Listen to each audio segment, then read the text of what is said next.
ሰላም ጤና ይስጥልኝ ውድ የኑናስብ ቤተሰቦቻችን እንደምን ከርማችኋል? ይህ ኑ እናስብ የተሰኘው የዩቲዩብ ቻናላችን ነው።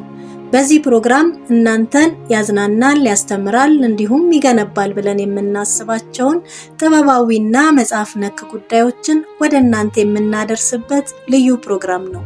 ስለሆነም አብራችሁ እንድትቆዩ ግብዣችን ነው። ዛሬ ወደ እናንተ ለማድረስ የመረጥነው የኢትዮጵያን ስነ ጽሑፍ ከአንድ ጥግ ወደ ተለየ ከፍታ ላይ የወሰደው ባለውስብስብ ቃላቱ አንጋፋውና ታላቁ ደራሲ አዳም ረታ መጽሐፍ መካከል አለንጋና ምስር ከተሰኘው መጽሐፍ ያ ሐመልማል የተሰኘውን ታሪክ ይሆናል። አብራችሁን እንድትቆዩ ግብዣችን ነው። ያ ሐመልማል። ቤቴ ትልቅ መንገድ ዳር ነው። እዚህ አይነት አውራ መንገድ ዳር መስፈሬ ድሮ ከ12 እና 13 ዓመታት በፊት የሚያስኮራ ነበር። ከግቢው በስተግራ ከቤቴ እንደወጣው የአውቶቡስ ማቆሚያ ነው። 20 ሜትሮችን እንኳን አይርቅም። በግራ በኩል ደግሞ ብዙም ሳያስኬድ ነጋ ጠባ የውይይት ታክሲዎች የሚርመሰመሱበት፣ ወያላዎች የሚወይሉበት ጣቢያ አለ። መኪና እንኳን ባይኖረኝ ወደ ከተማው መሃል በቀላሉ መግባት መውጣት እችላለሁ። እንዲህም ስለሆነ ድሮ ከ12-13 ዓመታት በፊት የቤቴን አቀማመጥ እኮራበት ነበር። ፊት ለፊት በመንገዱ ትይዩ የግንብ አጥርና የዚህን አጥር ትልቅ ቀዳዳ የሚደፍን የዛገ መሰለ ብርማ ቀለም ያለው የብረት በር አለ። ከበሩ በስተቀር ይሄ አጥር ግድግዳ በተሳቢ ሐረጎችና አበቦች የተሸፈነ ነው። እነዚህ አበቦችና ሐረጎች ከግቤ ተርፈው እንደ አረንጓዴና እንደ ቀለማም አረፋዎች እግረኛ የሚሄድበት መንገድ ጠርዝ ድረስ እየተሳቡ ይወርዳሉ። ቤቴ ቀና ብሎ ጉብታ ላይ የተሰራ ቢሆንም በእነዚህ ሐረጎች በከፊል ይከለላል። ድሮ አረንጓዴው ቤት እየተባለ ነበር የሚጠራው። ግቢውን በከለለው ሐመልማል ብዛት ብቻ ሳይሆን የቤቴም ጣሪያ አረንጓዴ ቀለም በመቀባቱ ነበር። እስከ ቅርብ ጊዜ ድረስ ዓይን የሚስብ በቦታው ምልክትነት የሚጠራ ቤት ነበር። ባሌ ከሞተ ከ7 ዓመት ወዲህ ግን የሚንከባከበው አጥቶ የጣሪያው ቀለም እየለቀቀ የሰው ዓይን የማይደርስበት፣ ከጀርባ በኩልም የግድግዳው ጡቦች ወዲያና ወዲህ ጥቁር መብረቅ በመሰለ ስንጥቅ ተሸነታትረው የግድግዳውም ቀለም እየተቀረፈና በዝናብ ታጥቦ መሬት እየወረደ ነው። አንዳንድ የተሰበሩ የመስኮት መስታወቶችም በፕላስተር ተያይዘው የመፈራረስ የመጀመሪያው ምልክቶች እየታዩበት ነው። በአጥሩ ላይ የሚንዠረገጉት ተክሎችና ሐረጎች በማርጀታቸው ተንፈቅፍቀው መብቀላቸውን ረስተዋል። ዛሬ በመስከረም እንኳን አረንጓዴነታቸውን በውሃ በተበጠበጠ የመሰለ ከሲታ ሐረጎች ከግንቡ ወደ መሬት ለመውረድ ቃተው አለሙበት ሳይደርሱ ተንጀላጅለው ይቀራሉ። ዛሬ የአረንጓዴ ቤት ጋ ቢባልም በሸበተ ዘልማድ እንጂ ግርማው ከጠፋ ባጀ። ቤቱም ማንደሻ ገንዘብ አጥቻ አልነበረም። በዓለም ላይ አንድ ሰው ብቻ ተወዶ ያም አንድ ሰው ሲሞት ምን ይደረጋል? ቤት ለብቻው ምን ትርጉም አለው? ዛሬ ማታ ብቻዬን ከምኖርበት ስሙ የተጠራ ግዙፍ ቤት ሳሎን ውስጥ በባለ መስታወቱ ሰፊ በር በኩል ወደ ውጭ ያለው ባሌ ከሞተ ወዲህ ይሄን ፍሬንች ዊንዶ ከፍቼው አላውቅም። ተሰብሮ ሳገኘው በጠንካራ ፕላስተር ካጣበቅኩት ጊዜ በስተቀር ምናልባትም ያ ከ4 ዓመታት በፊት ነው። ሁልጊዜ የምቀመጠው እዚሁ ሶፋ ላይ ነው። ግራና ቀኜ ለተመሳሳይ የጊዜ ርዝመት ሰው ተቀምጦባቸው የማያውቁ ሌሎች 2 ረዣዥም ሶፋዎች አሉ። ሁልጊዜ ባዶ ናቸው። ያረጁ የጸደይና የኦብዘርቨር መጽሔት ከባለቤቴ ጋር አብረን የምናነባቸው የነበሩ፣ የምንስቅባቸው፣ የምንወያይባቸው እነሱን ዛሬ ደጋግሜ አንብቤ አዳክመውኝ ሰልችተውኝ አንዳንዴም አማረውኝ እንዳጋጠመኝ ወርውሬያቸው የወለሉ በከፊል ከተገለባበጠና ከተከደነ እነሱ ተሸፍኗል። ባሌ ስሙ ምን ተስኖት ይባል ነበር። በስሙ ጠርቼው አላውቅም። ስሙ ያንሰው ይመስለኝ ነበር። የኔ ወተት ነበር የምለው ሌላ ትርጉም አይሰጠውና የምፈልገውን ነገር ሁሉ ከቻለ የሚያደርግልኝ ባል ነበር። ባል ሲባል ባል የሚለውን ቃል ያስታውሰኝ ነበር። እሱን የጠየቅኩትን ጉዳይና ነገር ሁሉ ይፈጽም ነበር። የምሻውን ምንም ነገር እምቢ ብሎኝ አያውቅም። ሳላኮርፍ የሚያባብለኝ፣ ሳይጎራብጠኝ የሚዳስሰኝ ነበር። በጥጋብ ኩርፊያ ለምቦጬን ስጥል ግንባሩን ግንባሬ ላይ አስደግፎ ያሻሸኛል። ወደፊቴ በእጆቹ መሃል አስቀምጦ የኔ ሞላጫ ማንጎ ይለኛል።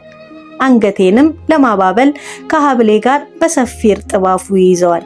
ዘፈን አይችልም፣ ግን በሻካራ ድምፁ ላንጎራጉር ሲል አንጀቴ ይላወሳል። ታላቅና ደስታ የምቾት ጊዜ ነበር። ስህተቱ ይሄ ሳይሆን ይቀራል? ስህተቴን ሁሉ በመውደድ እየሰረዘ ሲቀበለኝ ጊዜ ጥጋብ የተባለው ነገር ተሰምቶኝ ይሆን? መቼም ስለ ጥጋብ ብዙ አልተጻፈም አልተባለምም እንጂ ከእኔ ጀምሮ ኢትዮጵያውያን የምንቻል ሰዎች አይደለንም። ምናልባትም ሰለጠነ ከተባለው ሀገር ትንሽ የኖርኩትና ያነበብኩት ወይም የለቃቀምኩት ለትምህርት የሆነ ምዕራብ ሀገር ሄጄ ነበር። የሴትነት ዕውቀት አፍቃሪ ላይ እንኳን ምህረት የለሽ ባለነፃነተኛ አድርጎኝ ይሆን? ወይ ደግሞ ዕውቀቴን በትክክል መጠቀም አለመቻሌ? ወይስ በተፈጥሮዬ ባለጌ ሆኜ? በተለይ ቅዳሜ ከሰዓት በኋላ በየካቲትና በታህሳስ በጋዎች ከቤታችን ጀርባ የሚጠቀለል ቀላል የስፖንጅ ፍራሽ መሬት ላይ አንጥፈን ገላይን በቅባት የሚያሸኝን አረሰውም። ዛሬ አንዳንድ ጊዜ አይኖቼን እጨፍንና እሱ እንዳለ ሁሉ ወለል ላይ በሆዴ ተኝቼ አፌን ከፍትና እጆቹ ጀርባዬ ላይ እንዲመጡ ጠብቃለሁ። በሚያዳልጥ ሙቀታቸው እንዲዳብሰኝ ጓጓለሁ። ታዲያ ግን ዛሬ በድብርት ዳምጠው ተተምትሜ እንደተጋደምኩ እንቅልፍ ይወስደኛል። የደረቅ ሌሊት ብርድ የመስታወት በሩንና መጋረጃውን ዘልቆ አልፎ ራቁቴን የተዘረጋሁበት ወደል ላይ ይዘኛል። እየተንጠራራው እየተነጫነጭኩ ከሱ ጋር እጋራው የነበረ አልጋ ውስጥ ገብቼ ተኛለሁ። ጠዋት ፊቴን ስታጠብ በአካባቢው የድምጾች መረባበሽና መምታታት ተፈጥሮ እሱ ከኋላዬ ይቆማል። ወገቤን በሚወዱት ወንድ ተይዞ በግድ ጎንበስ ብሎ መታጠብ የት ይገኛል? አንዳንድ ጊዜ ልታጠብ አልቻልኩም እያልኩ አባሮ የነበረው ዛሬ ይቆጨኛል።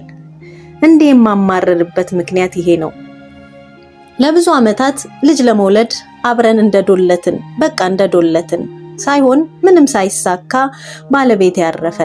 ሳይሳካ ስል ያለ መውለዴ ምክንያት ከእግዚአብሔር ወይ ከሰይጣን የተላከ አይመስልም። ዛሬ ከትዝታው እንዲህ የሚያሰቃየኝ ቲያትር ከሚያሰራኝ ትዝታው ከፎቶግራፉና እንደ ቀልድ በካሴት ላይ ከቀዳሁት ድምፁ በስተቀር የቀረው ምንም የለም። በረጅም ጊዜ ንጭንጭ ተስፋ መቁረጥ፣ ከሱ ትዝታ ለመራቅ የእሱን ቄንሳ ለመሰረዝ በማደርገው ጥረት ልብሶቹን እንኳን ለኔ ቢጤ ሰጥቼ የቀረኝ አንድ ኮቱ ነው። ያም የቀረበት ምክንያት አለው። እውነቱን አጠንክሬ መናገር ልጀምር እንግዲህ። ልጅ ለመውለድ ከኔ ይበልጥ እሱ ይፈልጋል። ብዙ ጊዜ ባይሆንም ደጋግሞ መውለድን ልጅ መልካም ነገር መሆኑን ያነሳሳል። እኔ ግን ልጅ ማርገዝና ማጥባት አልፈለኩም። እሱን ባሌን ብቻ ነበር የፈለኩት። ከሁሉ ነገር እሱ ይበልጥብኝ ነበር። አንድ ማታ ላይ ቅዳሜ ነው ቀኑ። ጆኒ ዎከር ውስኪ ገዝቶ መጣና ቤታችን ፊት ለፊት ያለው ልሻ ቦታ ላይ ቆሞ እውጭ ሆነን እንድንጠጣ ጠራኝ። እኔ በውስጥ ልብስ ቤት ውስጥ ቆሜያለሁ። ፍሬንች ዊንዶ ተከፍቷል። ልብሴን ለውጬ ልምጣ አልኩት። እንደሱ ነይ አይበርድም አለኝ። ብርድ ፈራለሁ። ብርድ ብቻ ሳይሆን ቤታችን መንገድ ዳር ስለሆነ ተንኮለኛ አላፊ አግዳሚ ድምጻችን ስቦት በብረቱ በር ላይ ተንጠራርቶ በግማሽ የተራቆተ ሰውነቴን እንዲያይ አልፈለኩም። ይቺ ቀዘባ በከፊልም ይሁን በሙሉ የምን ተስኖት ናት። ሌላ ሰው ሲያደንቀኝ፣ ሲያተኩርብኝ፣ ሲያሞካክረኝ እንኳን አልወድም። እንዲሁ ምን ተስኖትን መሻማት የሚሻ ተባት መኖሩ እፍረት ይነሳኛል። አልመጣም ስለው ፈርቼ ነው እንጂ ለቀለዋጭ የሚያጋልጠኝ በቂ ብርሃን ኖሮ እንኳን አልነበረም። አንዳንዴ ስንወደድ ስንለመን ለፍቅር ድሪያ በሚወደን ስንጓጉጥ በትንሹ በመግደርደር ይሄን መለመን ይሄን ልምምጥ በጎላ መልክ እንድንሰማው እንፈልጋለን፣ እንዲነገርልን እንፈልጋለን። እየተግደረደርኩ ግን ሄድኩኝ። ብርጭንቆ እንኳን መያዝ ረሳው። እሱ ጋር ስደርስ ለእኔ ሲል በጠርሙሱ ክዳን የተቀዳውን ውስኪ በስመ አብ ብለሽ ጠጪ ብሎ ሰጠኝ። እንኳን ጠጣው።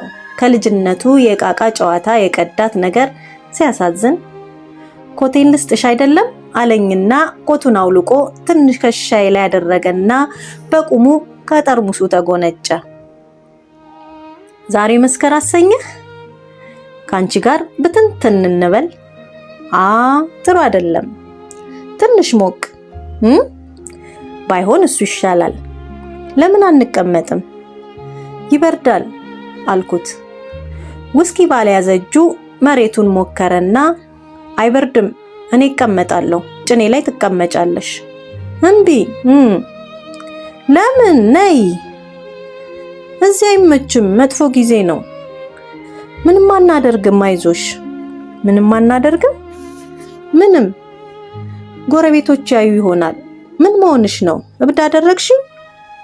እንደተቀመጠ እሱ ላይ ሳይሆን እግሮቹ መሃል እግሮቼን አጥፌ ቁጭ አልኩ።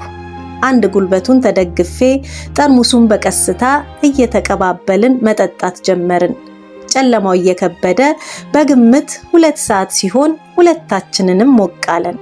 ያ ምሽት፣ ያ የጠራ ሰማይ፣ ያ የአትክልቶቹ ጠረንና ንቅናቄ፣ ያ ጸጥታ፣ ያ ቀላል ምቾት እስካሁን ድረስ ልቤና ሕሊናዬ ላይ ተቀርጿል። በጠቆረ የአንጎሌ ሰማይ ላይ ሳያርፍ የሚሮጥ ሰው እንደያዘው የእጅ ባትሪ ብርሃን እየሞቀንና የቅዝቃዜው ጥንካሬ እየቀለለን ሲሄድ ሳሩ ላይ ጎን ለጎን ጋደማልን። ፊቱን ወደ ፊቴ ዞር አድርጎ በወፍራም ድምፁ የረባና ያልረባ የሚያስቅና የሚያሳዝን ነገር አኩተመተመልኝ።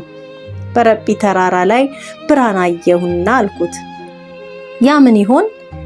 ብቸኛ ፍቅር ትሆናለች ሴቴ ብርሃን ወንዴ ብርሃኗን ስትጠብቅ። ስትችልበት ስታምር የኔ ጌታ። እውነት ታዲያ ጠዋት የሚሆነው የወለዷት ፀሐይ ስትመጣ አይደለ? ሂድ። ምን ይለኛል ሰው በመንገድ ሲያልፍ። ባዘነ ጨለማ ትስቃለች እዛ፣ በሉ ጠጋ እንበል መውደድ ከሷ እንግዛ። ሂድ።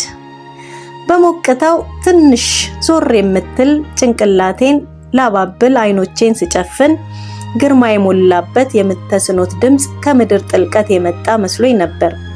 ባለማመን እጄን ወደ ታጋደመበት ስሰድ ጣቶቼን ለጨዋታ በትኩስ ጥርሶቹ ቢነክስ እንዴት ልበል ልገልጾ የማልችለው አይነት ፍሳአ ከአንጀቴ ወጥቶ በዛ ቦታ በዛ ምሽት አረንጓዴው ግቢ ውስጥ አልፈሰሰም። በዚህ የፍቅር ማታ የሁለታችን ሳቅ ነበር ንጉሠ ነገሥት። በዚያች ግርማ ባላት የምሽት ዙፋን ላይ የሁለታችን ስሜቶች ብቻ ይመስሉኛል ዘውድ የደፉት፣ ሐር የለበሱ፣ ሉል የያዙ፣ በትረ መንግስት የተደገፉ። እየተፈላለግን ሄድንና ኮቱን መሬት ላይ አነጠፈ።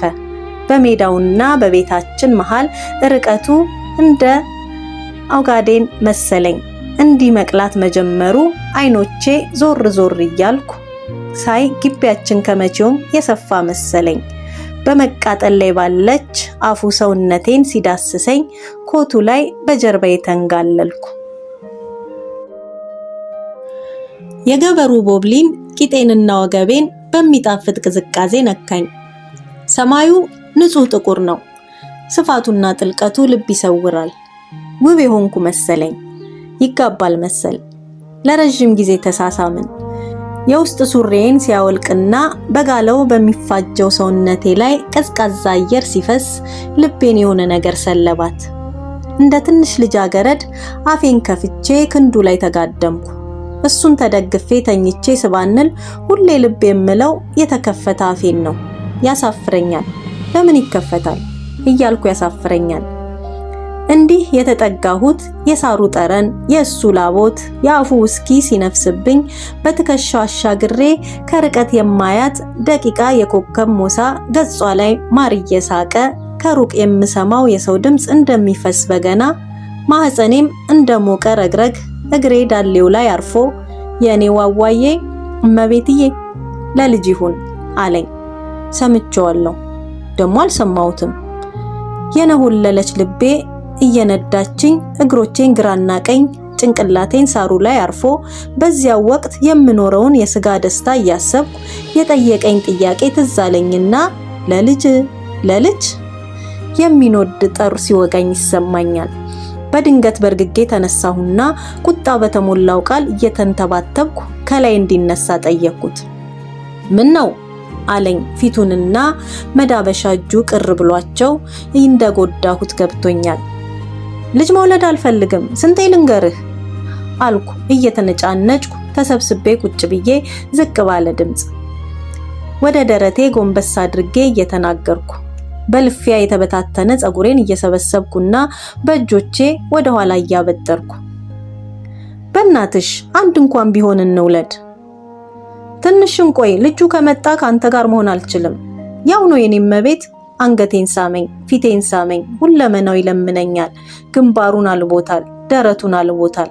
ከንፈሮቹ ጥፋት እንዳጠፋ ልጅ ይርበተበታሉ። አይሆንም፣ እዚህ ደግሞ ብርድ ይገባኛል ብዬ ተነሳሁ። ያን ቀን ተናደደ። አይናደድም። 3 ዓመት ስንኖር ተናዶ አያውቅም። መናደድ ለሱ የእንግዳ ጸባይ ነው። ተረበሽኩ።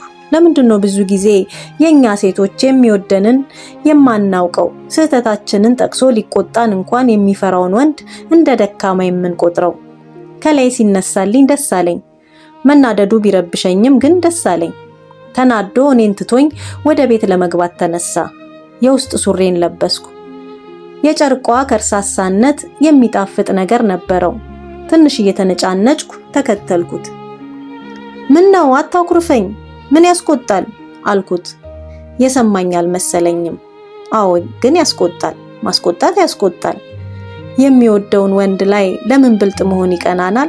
ስሜታችንን ጠቅላላ ጠብቆልን አንድ ነገር እየሰገደ ሲጠይቀን ለምን አቅልለን እንገምተዋለን? ያውም ለማይጎዳ ነገር። ሺት ቡልሺት። ያን ዕለት ማታ የእውነት አኮረፈኝ። ለቲያትር እኔን ለመጉዳት እንዳልሆነ አውቃለሁ። ግን ምን እንዴት ሆናለህ? አውቀህ ነው አይደለም አልኩት።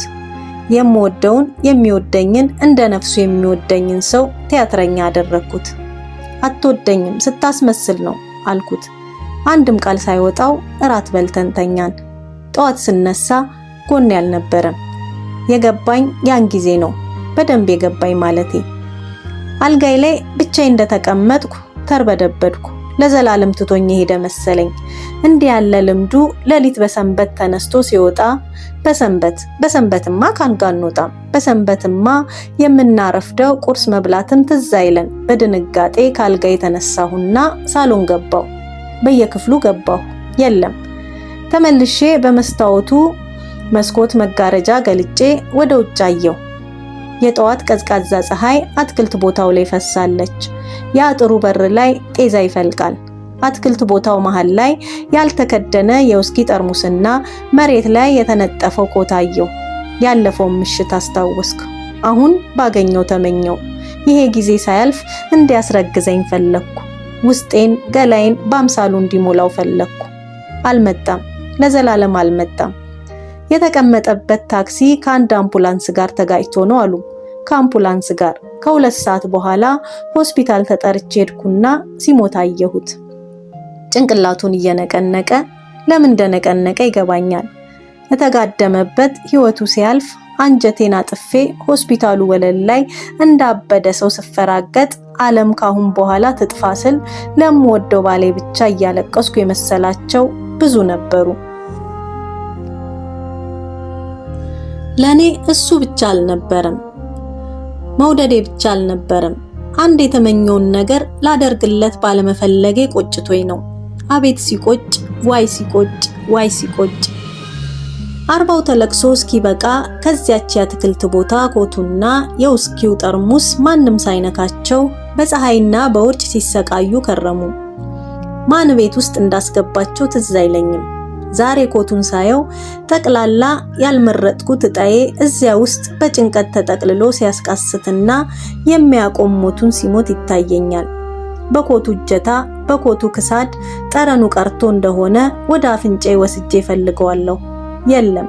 የሚያጋጥመኝ ጠረን የደረቀ ሳር፣ መሽተት የጀመረ ጨርቅ፣ ከቁም ሳጥኑ የሚወጣው የብልና የአሮጌ እንጨት ጠረኖች፣ አልፎ አልፎ የኔ ሽቶና ላብ ጠረን፣ የዚያን ዕለት ማታ ያላበው ቂጤ፣ ጀርባውና ወገቤ የተውት የሽቶ ጠረን። ይሁን አይሁን አላውቅም።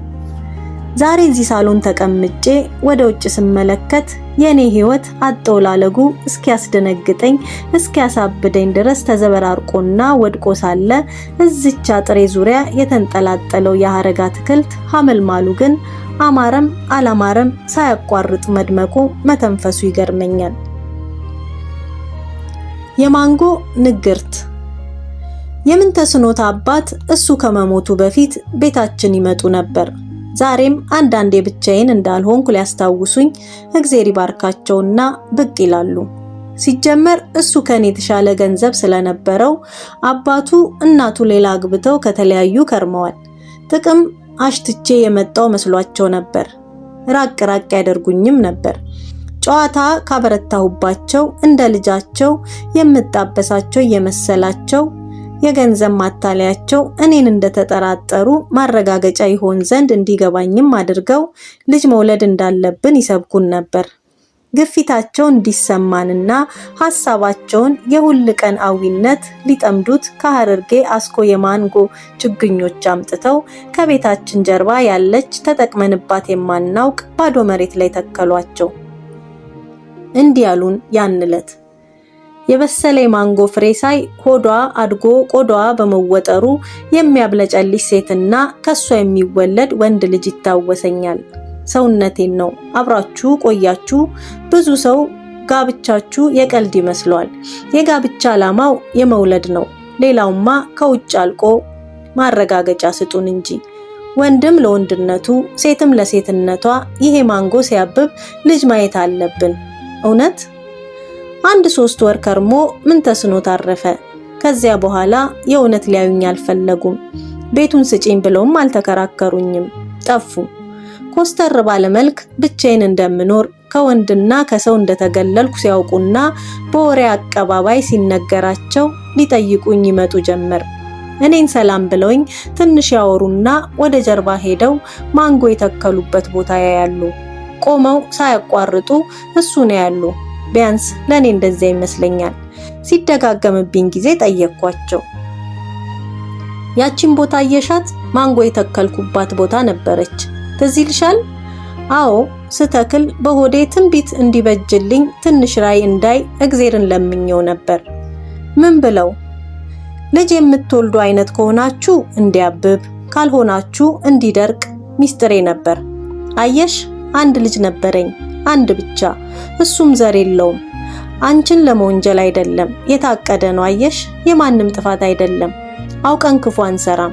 ይህቺ ማንጎ ለሁሉም የምትሆን ንግርት ነበረች። ዘሪም ዘርም አይኖርም ማለቷ ነበር። አልበዛም ግን እግዜር አላበዛውም ግን እኔንም ልጄንም የዘነጋን ይመስለኛል። የዚህ አትክልት ቦታ በየወቅቱ መለዋወጥ ያስቀናል። እንዲሁኝልኝ ነበር ያሉኝ እኮ። እንዲህ አብቢ እንዲህ አፍሪ ነበር ያለኝ። ተፈጥሮ ነበር ሁኝ ያለኝ። እሱም ባጭር ሐሳቢ፣ እኔን ግን ብልህ አደረኩ። ባጭር አሰብኩ፣ ድንክ አሰብኩና ድንክ ሆንኩ። ያን ዕለት ማታ እሺ ብለው ኖሮ በሰላም እናድር ነበር። በሰላም ብናድር ኖሮ በሰላም ጧቱን አብረን እናረፍድ ነበር። ታክሲ የለ፣ አምቡላንስ የለ። አሁን እዚህ ተቀምጬ እንዳሻቸው በሚሆኑ አበቦች እቀናለሁ።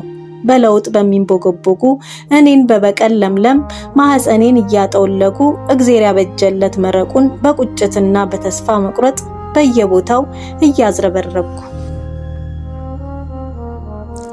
ለዛሬ ካለንጋና ምስር የሐመልማሎ የተሰኘው ታሪክ ክፍል 1 በዚሁ አብቅቷል።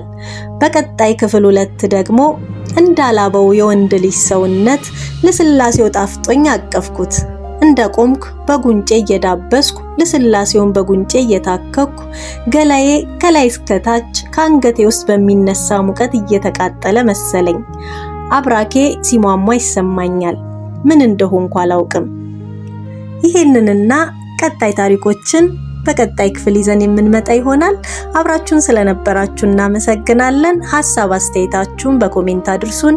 ለቤቱ አዲስ የሆናችሁ ደግሞ ቻናሉን ሰብስክራይብ በማድረግ ቤተሰብ ሁኑ። ኑ አብረን እናስብ። መልካም ጊዜ